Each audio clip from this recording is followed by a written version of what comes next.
بسم اللہ الرحمن الرحیم۔ السلام علیکم۔ روزانہ واقعات سننے کے لیے اس چینل کو سبسکرائب کریں۔ حجاج بن یوسف کو کسی نے خبر دی کہ ایک شخص ہے جو 20 سال سے غلاف کعبہ کو پکڑ کے دعائیں مانگ رہا ہے، لیکن اس کی دعا قبول نہیں ہوتی۔ حجاج اس آدمی کے پاس پہنچا تو معلوم ہوا کہ وہ آدمی اندھا ہے اور اللہ سے آنکھیں مانگتا ہے۔ 20 سال گزرنے کے باوجود اس کی دعا قبول نہیں ہوئی۔ حجاج نے اسے کہا، اللہ نے تجھے آنکھیں نہیں دیں، لیکن اس کے علاوہ کچھ ایسی خاص چیز ضرور دی ہوگی جو آنکھوں کا نعم البدل ہوگی۔ اس نے جواب دیا، نہیں، مجھے آنکھیں تو ملی نہیں، لیکن نعم البدل بھی نہیں ملا۔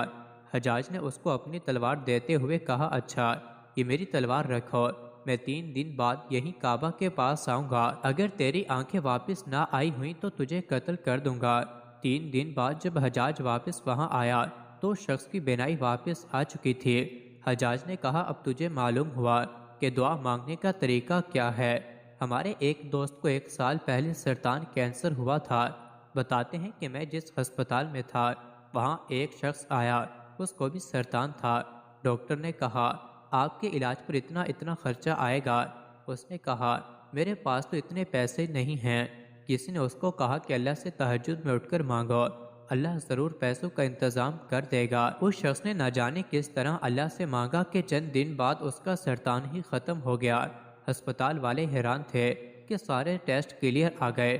میرے دوست، ممکن ناممکن تو مخلوق کے لیے ہے، اللہ کے لیے تو سب ممکن ہی ممکن ہے۔ کن کہا اور ہو گیا۔ کیا آپ کو معلوم ہے کہ فرض نمازوں اور تہجد میں کیا فرق ہے؟ فرض نمازوں کے لیے انسان منادی اذان دیتا ہے، جبکہ تہجد کے لیے اللہ تعالیٰ منادی دیتا ہے۔ فرض نمازوں کے لیے ندا اذان کو تمام انسان سنتے ہیں، جبکہ تہجد کی ندا کو بعض خوش بخت انسان سنتے ہیں۔ فرض نماز کو بہت سارے لوگ پڑھتے ہیں، جبکہ تہجد کو اللہ تعالیٰ کے خاص بندے پڑھتے ہیں۔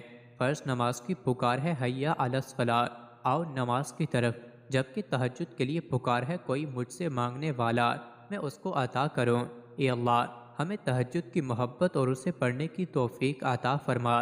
آمین ثم آمین۔ مزید ایسے ہی ویڈیوز کے لیے چینل کو ضرور سبسکرائب کریں۔